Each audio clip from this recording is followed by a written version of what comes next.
Looking for a fast-charging, ultra-responsive stylus for your iPad? Meet the 2X Fast Charge Active Stylus Pen, designed for 2018 to 2025 Apple iPads. Take your creativity and productivity to the next level. Click the link in the video description to shop now on Amazon. Welcome to Electro Drive News. I'm your host.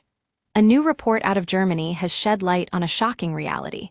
Almost nobody is buying the new electric Mercedes G-Wagon. That's right, folks, this behemoth of an SUV isn't flying off the lots like you might expect from a brand new, battery-powered supercar. But what's going on? We've seen reports from dealers stating that the Mercedes G580 is a flop, with sales way behind its gas-guzzling counterparts.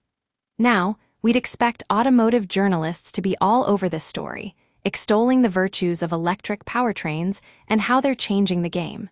But what's really going on here? Well, let's take a step back.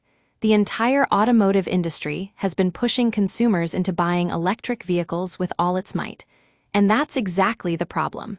Consumers are saying no thanks to battery electrics more times than ever before. Why? Because they're tired of being forced into things, folks. It's not just about technology, it's about choice and freedom. Remember when you could buy a car because it was practical and affordable? That's what drove sales back in the day, not government mandates or tax incentives. People bought cars because they wanted to, not because some auto exec told them to. But today, that's not the case. The industry has become so pushy, so forceful, that consumers are pushing back. They're saying no to electric powertrains and yes to what they want, a car that meets their needs without all the hype and pressure. And then there's the issue of groupthink.